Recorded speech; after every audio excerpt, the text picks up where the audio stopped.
ton état d'esprit décide de tout. Ton état d'esprit décide de ce que tu vas faire aujourd'hui, ce que tu as envie de faire, et même de ton état émotionnel. Mais la beauté de la chose, c'est que tu peux manipuler ton état d'esprit pour arriver à atteindre tes objectifs. Et c'est beau ça. Et ça, on va pas vous l'apprendre à l'école. Si t'es pas autodidacte et tu vas pas lire des livres ou tu vas pas apprendre des choses ailleurs, tu vas pas comprendre tout ça. Parce que c'est large, hein, c'est large. Et j'en vois un peu partout sur les réseaux sociaux. Mais il y a une chose qu'on vous dit pas. Les affirmations positives servent à manipuler votre état d'esprit pour atteindre ce que vous voulez atteindre. Mais ne garantit pas à 100% la réussite. Pourquoi? Parce que le problème, c'est que vous ne faites pas les causes. Moi, demain, par exemple, ce qui n'est pas le cas, hein, j'ai pas du tout confiance en moi, par exemple. Ok, qu'est-ce que je ferais? La première chose que je ferais, affirmation positive, matin et soir. Je me regarde dans le miroir, je lis, ce que vous voulez. Il y a plusieurs façons. L'affirmation positive, c'est soit devant le miroir, soit on le lit à haute voix de préférence. On peut le lire à voix basse, mais c'est beaucoup mieux de le lire à voix haute. Ou je regarde une vidéo, ce qu'on appelle un mind movie, que vous pouvez créer avec CapCut gratuitement, et vous créez une vidéo de la vie de votre rêve. C'est comme un dashboard. Vous voyez où on met les images de la vie qu'on veut avoir, bah, c'est pareil avec une petite vidéo comme ça, il faut la regarder matin et soir. Ok, j'ai fait cette première étape. Déjà, mon état d'esprit, il reçoit toutes ces informations, il se dit ok, elle veut faire ça, ça, ça, ça, ça, ça, ça. Donc le cerveau va l'assimiler. C'est la première des choses. Mais après, qu'est-ce qui se passe? Vous le voyez bien que dans le monde physique, ça n'arrive pas. Vous le voyez bien. Du coup, vous vous sentez frustré, vous vous sentez triste, vous vous sentez ah mon dieu, c'est n'importe quoi, ça marche pas.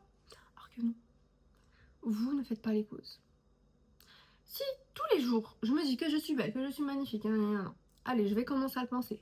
Mais que derrière, je ne fais rien pour prendre soin de moi un minimum. Je me lave pas le visage, je prends pas soin de ma peau, je prends pas soin de mon visage, de mes cheveux, de mon corps. Comment est-ce que logiquement je pourrais le penser à 100%? C'est pas possible. Même le monde physique, il va me dire là, il y a un problème. Même si votre état d'esprit va le croire, si vous dans le monde physique vous n'y croyez pas et vous le voyez pas, ça va vous frustrer. Et plus vous vous frustrez sur un truc, plus vous n'allez pas l'attirer. Donc faites les putains de causes. C'est ça votre problème, faites pas les causes. Vous voulez être riche, mais vous passez votre vie à rien faire. Pourquoi vous développez pas des nouvelles compétences quelque part? Vous voulez être riche, mais quand vous échouez, à la première ou deuxième année, même la 10e fois, vous arrêtez tout. Comme un bébé qui a aucune capacité de résilience. Et après vous vous plaignez. Personne n'atteint des objectifs comme ça. Prenez soin de vous de la même manière que vous éduquerez votre propre enfant. Est-ce que votre enfant, demain vous en avez un, vous le laisserez manger que des bonbons tous les jours, des chocolats, pas prendre soin de lui, pas faire ses devoirs? Non, il aura un petit temps pour tout. Un temps pour manger, un temps pour se brosser les dents, un temps pour se laver, même un temps pour jouer. Le problème, c'est qu'en grandissant, on a arrêté ce temps-là. Et c'est pour ça qu'on est tous là, vous êtes des adultes éparpillés partout. Non, prenez le temps de faire des choses. C'est ok si vous dépassez, mais au moins dans votre cerveau, il y aura une espèce de cadrage. Pourtant, quand vous devez être à votre travail à 8h et que vous finissez à aller à 17h, vous y êtes, vous y allez. Là, votre cerveau est automatiquement, si vous faites ça depuis 5, 10, 20 ans, peu importe, vous y allez, vous savez. Mais pourquoi pour votre propre vie à vous, vous ne le faites pas? Vous voyez? Faites-le. Prenez un temps pour tout. Ayez une heure à laquelle vous vous couchez tous les jours à la même heure, par exemple. Ou dans cette tranche-là, dans tous les cas. Pareil pour se lever. Pareil pour se préparer. Moi, quand je me lève et que, par exemple, je vais au travail, je sais que je vais passer une mauvaise journée si j'ai pas pu me maquiller comme je veux, si j'ai pas pu me coiffer comme je veux, si j'ai pas pu m'habiller comme je le voulais. Et d'être là, oh là là, je suis en retard. Non, ce que je fais, soit je me lève plus tôt, pour avoir bien le temps de faire tout ça, soit ce qui peut être faire la veille, par exemple préparer les vêtements que j'ai envie de porter le lendemain, je le fais. Déjà, ça me permet de me réveiller sans être stressée.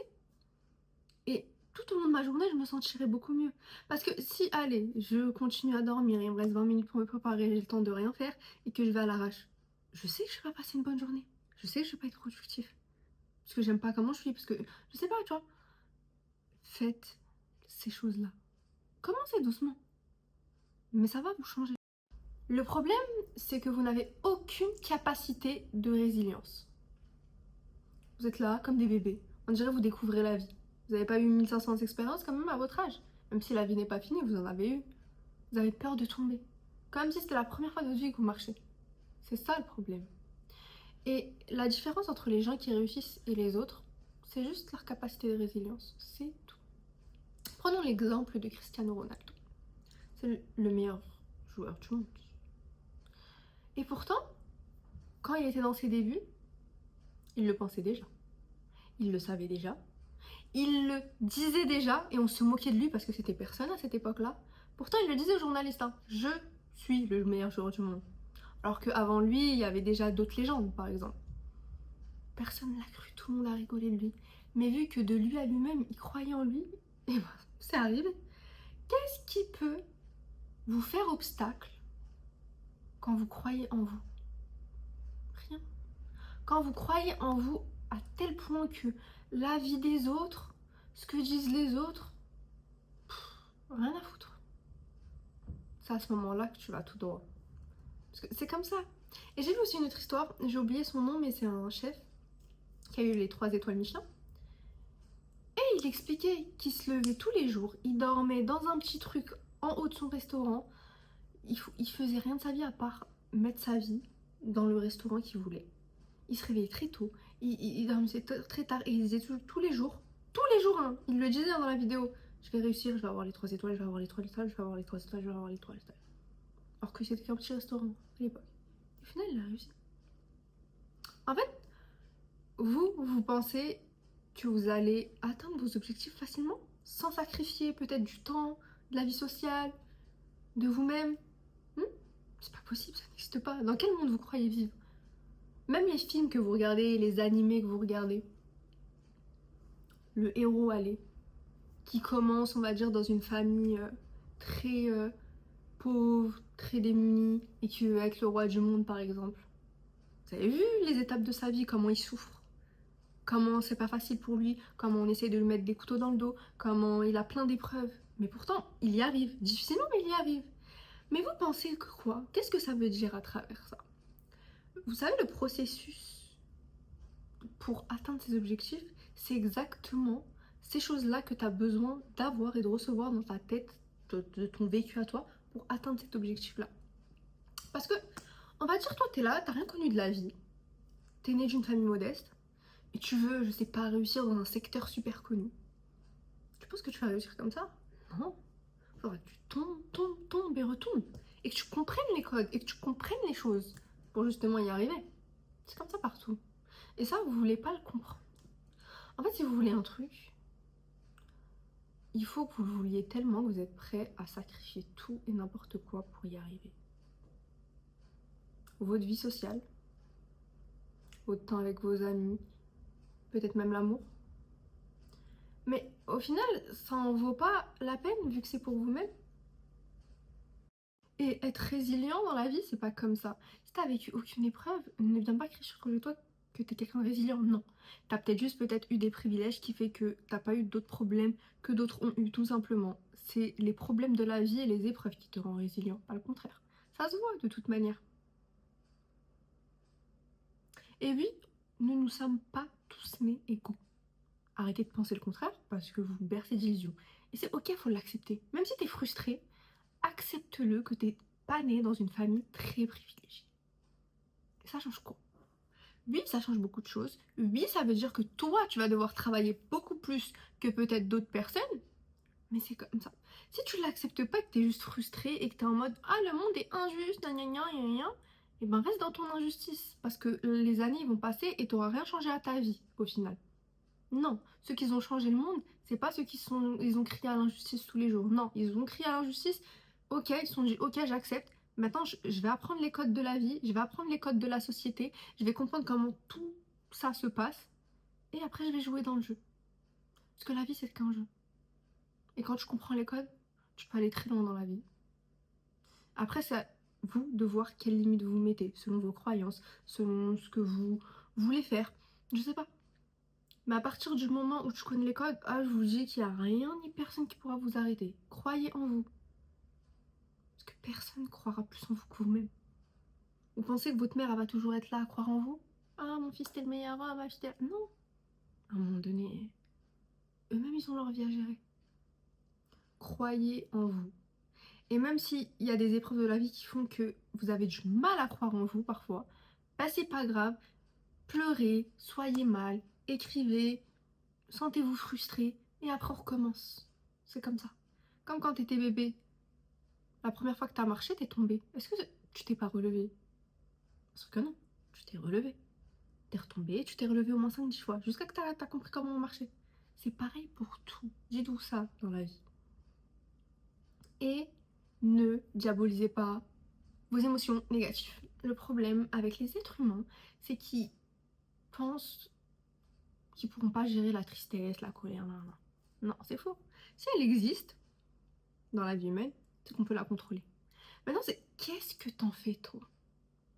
Qu'est-ce que tu fais de cette énergie-là?